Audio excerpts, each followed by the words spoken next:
everybody, and welcome back to Wunu, your weekly Universal news and updates, where I go over everything that's happened at Universal Studios Orlando Resort weekly. And with Universal's Mardi Gras event starting next week, there's a whole lot of stuff that's come around that I should be able to talk about.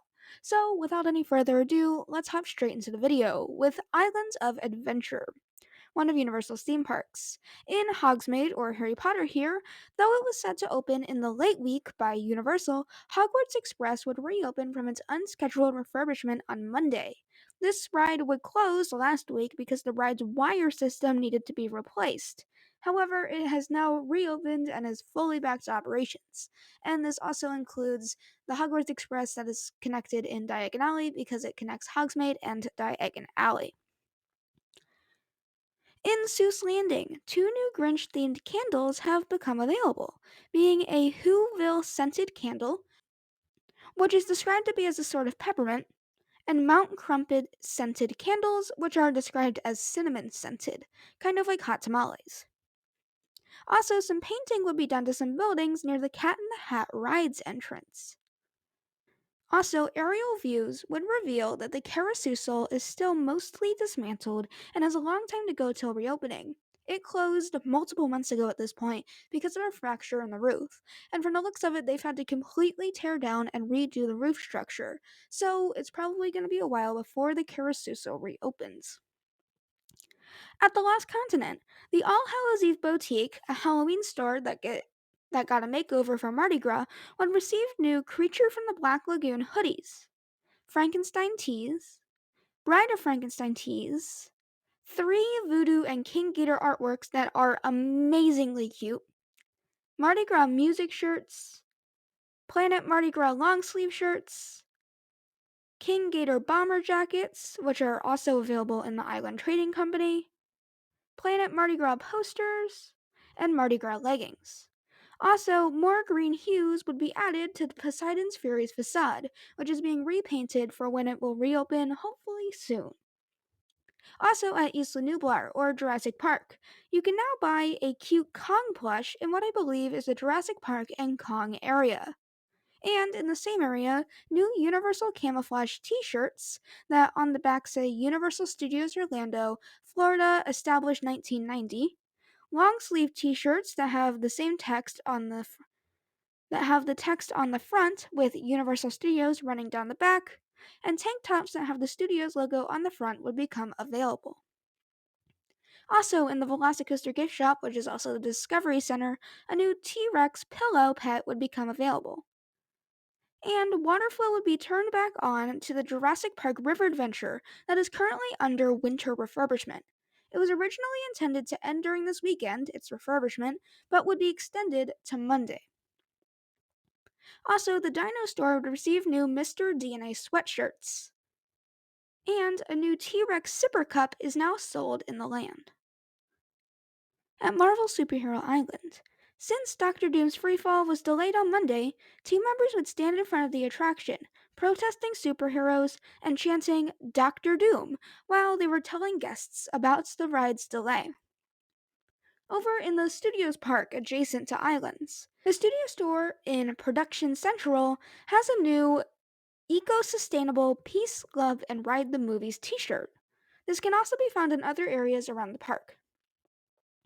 And in New York, on the lighting trusses placed on Music Plaza stage, Universal would place posters for Rock the Universe, Universal's Christian musical event.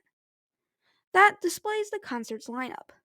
And some autographing promotions would also be set up around the park. Also, the trusses on Delicacy Street would also be set up for Rock the Universe's Coca-Cola Fan Zone, with a stage, show lighting, and a banner for the zone for performances. And on Tuesday, a frame for the Mardi Gras tribute store would be placed where the old holiday one was. On Thursday, the facade would get its actual facade, looking like a city building that has Float Factory painted onto it. And to finish the look, it would be painted over with green to make it look older. On Sunday, no parade viewing please rope fences would be set up in front of the store. Also, the Universal Monsters Tribute Store in the Mommy's temporary closed gift shop would open on Friday. This is a store that's just given occupancy since the Mummy is currently under a lengthy refurbishment, and it's a second tribute store since these stores are such high demand.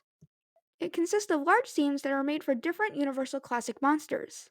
An ancient tomb looking area with vines and a mummy would be made for the mummy. Creature from the Black Lagoon has a sort of nautical temple area. Frankenstein and the Bride of Frankenstein have an evil laboratory that uses recycled props from the 2020 Halloween Horror Nights tribute store that had a similarly themed room. Another area is a haunted house that features Dracula and the Invisible Man. A corner is dedicated to the Phantom of the Opera, and a wooded area features the Wolfman. This area has a pole that is said to has a pole where it is said a user or app guided camera will be placed that will allow guests to take pictures with the beasts and then purchase them off of the Universal Studios Orlando app. The store also features a fortune teller, an area for a digital caricature artist that will be coming soon, a Frankenstein Motorama, which is in a new gray color, a coffin photo op, and spooky scenes and cobwebs throughout the entire store. Also, new merchandise would come with the store, being new skateboard decks of Tristan Eaton's classic Monsters designs. The store also exits into the next door arcade. The sign that was placed on the mummy's construction walls that had said coming soon for this tribute store now says limited time retail store since the store is opened. Also, a Mardi Gras food booth at the end of New York would receive a Bloody Mary sign that will light up at night. Bands would also do rehearsals for Rock the Universe on the newly accompanied stage on Friday.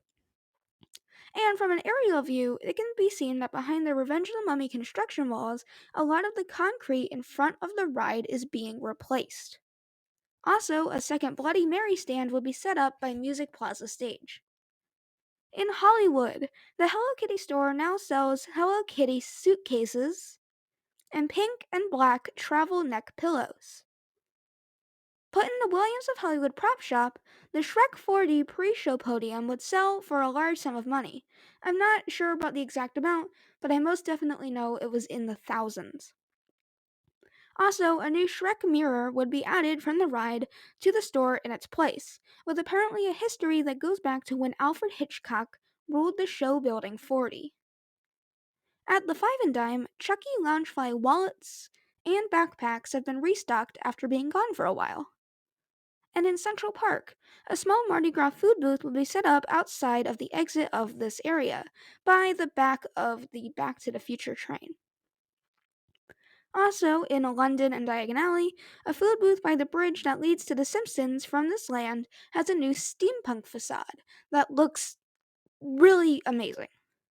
And in Kids Zone, E.T.'s Toy Closet now sells a new DeLorean computer replica art from Back to the Future, and it looks amazing. Like the 3D of it is just insane.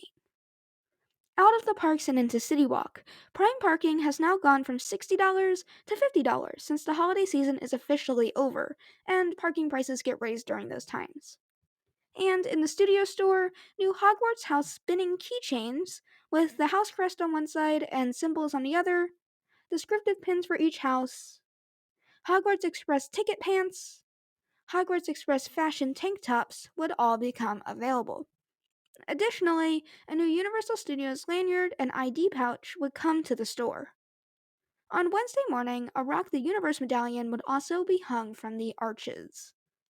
At Volcano Bay, the park would close Wednesday, Saturday, and Sunday due to bad weather, something that happens quite commonly because it's a water park in Florida. And the Epic Universe. Executives on Comcast earning call that I'm going to talk a little bit more about later would state that Epic Universe will certainly be open by summer of 2025. This is crazy news since it's been speculated anywhere from 2024 to 2027 at this point, so certainly by 2025 is actually a pretty good date. Also, an area of the park's construction site would be paved with crushed rock, or sand, most likely to be a park expansion when needed. Also, what is believed to be Super Nintendo Land has what looks like an outline of show buildings in its dirt. And the first building on the site would also be built, being a chilled water plant, essentially just a gigantic AC unit. As for some resorts, in Royal Pacific Hotel, in the Treasures of the Bali store, new Magic Candle Company candles themed to Sapphire Falls, Cabana Bay, Royal Pacific, Endless Summer, and Portofino Bay would be added to the merchandise lineup. And, ad for, and as for some general news, as shown in the Comcast earning calls I talked about earlier, Universal is recovering from the pandemic. From last year, Universal has seen a 141.2% increase in revenue since 2020, bringing in $5 billion over the course of the year. This is largely thanks to Halloween Horror Nights and the holidays back at Universal this year. Universal would also upload to YouTube a sneak peek of some of the in park Mardi Gras food.